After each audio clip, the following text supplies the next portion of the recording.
All right, so this is section 10.3. It's going to be on polar coordinates. This is going to be the last, so this will be the last section I teach. Next week, there will be a new lecture for all my sections. So I don't know what sort of material they have planned, how they're going to deliver it, but this might be, the last video. But anyway, this section will not be on the exam this Thursday, so the second exam is just going to cover everything between, so it's going to go from improper integrals right up to the section before polar coordinates, which was calculus with parametric curves. So let's get into this. So before we start talking about polar coordinates, I want to talk about coordinates in general. So coordinates are a way of specifying a point in space. You don't have to think about this mathematically. You can also think about it geographically. So an example of this is if you're in New York and you're trying to figure out where your friend was, and this was before we had, all these different apps that let us track people. If you were in New York and you were trying to meet up somewhere, one way you could do it is, you could give an intersection. So you need, two streets to do this. The other way, you could do, if you're going to go kind of extreme about it, is you could give the latitude and longitude if you had a GPS on you. The point I'm trying to make is, in the same city, there are multiple ways, at least two different ways of specifying a point in the city. There are actually, an infinite number, so any number of ways you want to describe a point, you can come up with new ways of describing that. So the systems we're used to working with, so we're used to Cartesian coordinates. So this is our ordered pair XY. What you'll notice with Cartesian coordinates is what it really lends itself to is squares. So, if I specify a point, XY, it's me telling you to go, left or right a certain amount and up or down a certain amount. So that's really lends. So again, that's what I mean when I say it lends itself to squares or rectangles. But we, not everything, moves on a square or a rectangle. It might be more beneficial to talk about things that lie on different shapes. This is where we're going to start talking about polar coordinates. So again, polar coordinate is just going to be a way of defining a point in, 2 dimensions. So next semester, if you move on to Calc 3, you'll talk about, 3 dimensions, 4 dimensions, however many you want, really. But we're going to, right now we're just going to talk about in the plane, 2 dimensions. So for polar coordinates, what the idea behind polar coordinates is, if I look up at this Cartesian point that I drew, I could have drawn the same thing. So if I don't, label any of my axes, I could have drawn that same point here. And another way of specifying that is I could have told you the distance from the origin to the point, but that's not enough information. If I just tell you, it's 1 meter from the origin, that doesn't help you.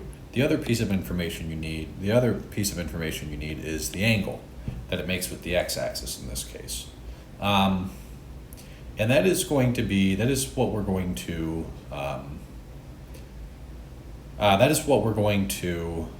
use for polar coordinates. So for polar coordinates, we're going to use the ordered pair r theta. R is defined as, so when I do 3 with an equal sign with 3 bars, that means defined as is defined to be. So r is defined to be the distance from the origin.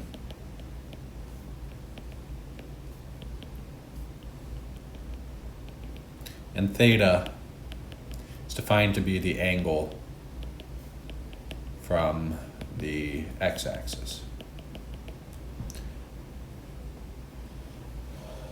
So those are your typical polar coordinates. For this section, they define a more generalized polar coordinates. So one thing you should notice is that if I define r to be the distance from the origin, it's always positive. I can define negative r. So if instead of giving you the positive value, I give you a negative value. Negative r is going to be the same angle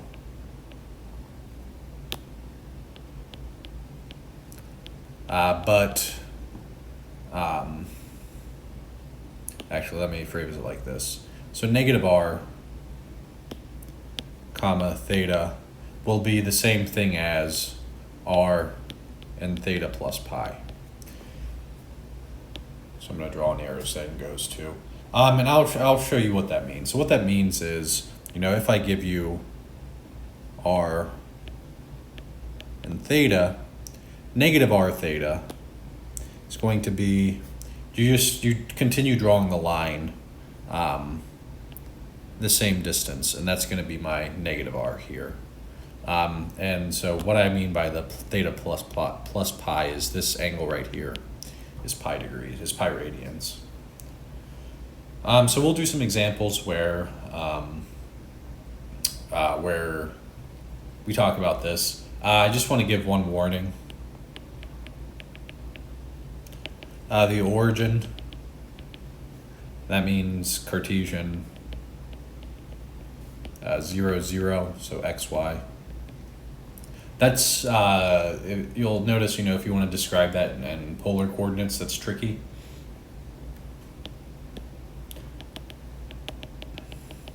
So so what I mean by that is r is equal to 0 for the origin, but then theta can be anything. So we won't run into any problems with this, with what we are doing, but I just want to give that warning that, you want to be careful of that, and be aware of that as you move on to higher maths. So let's do an example. So we're going to plot the points in the Cartesian plane with the following polar coordinates.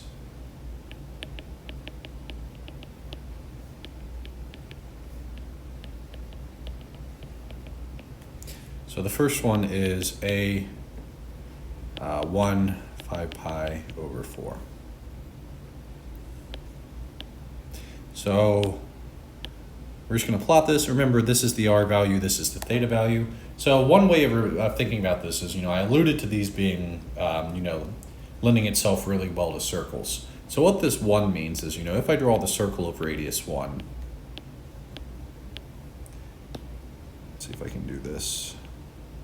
That was bad. There we go. So there's something that looks like a circle of radius 1. You know that the point, whatever it is going to lie on that circle. And then we draw the angle 5 pi over 4. Well, so 5 pi over 4, actually that's probably more. 5 pi over 4 is going to be this angle. So 5 pi over 4 is pi plus pi over 4. And this is going to be the point 1, 5 pi over 4 here. Because this angle right here is 5 pi over 4. All right, so let's keep going. B is going to be the point 2 and 3 pi. So I'm not going to draw this circle this time, but I will draw, 2 on here. So you can imagine that circle there if you want. So if I go 3 pi, so 2 pi is going to land me here. Then I need to go another pi degrees. So that's going to land me here. So that's going to be the angle 3 pi.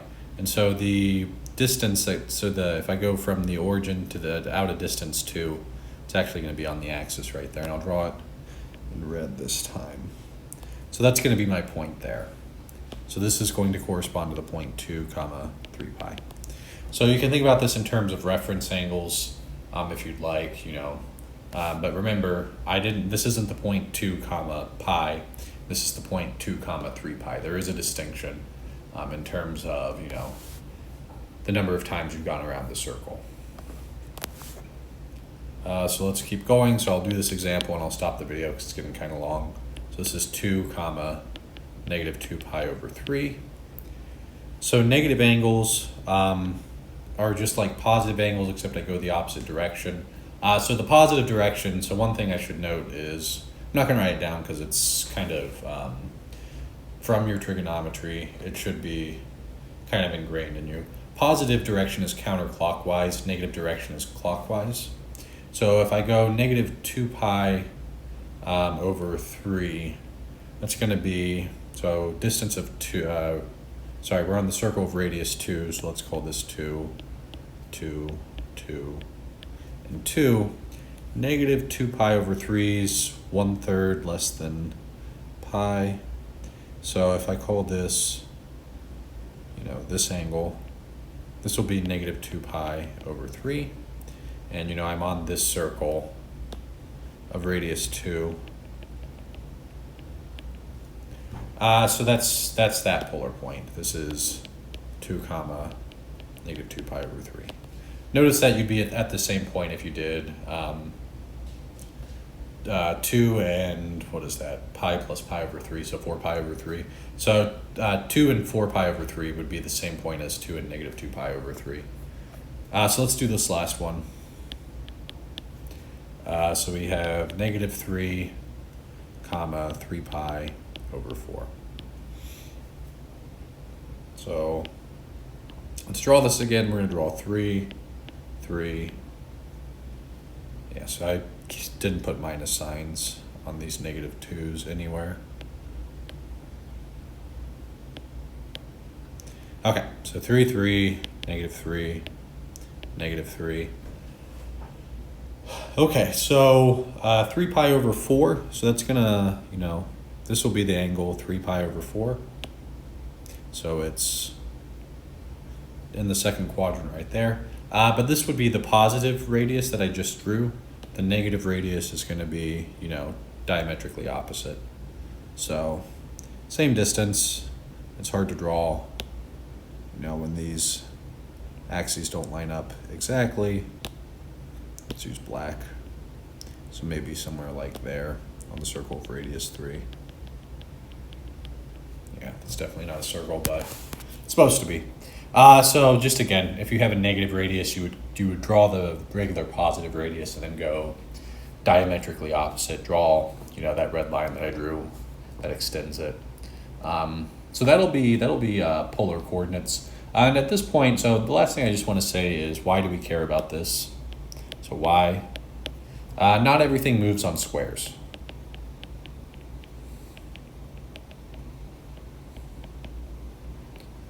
So Newton was the one who invented polar coordinates, just like he invented calculus, or Leibniz, whoever, it depends on who you're talking to. So Newton invented polar coordinates to study orbital motion. So this lends itself really well to when you study gravitation and physics. So study orbital motion. So planets move on ellipses. Everybody thought they were circles back then, but they are actually ellipsoidal. So the idea that these things move in circles using polar coordinates makes it easier to do the math, and makes it actually possible to do the math actually. So there is a reason why we're doing this. If you study physics, you will use polar coordinates to do Newton's laws. Anything with circular motion, you're using polar coordinates you're using polar coordinates to solve the problem. So I'm going to stop this video here. We're going to talk more about these polar coordinates and how they are actually defined. So that'll be it for here.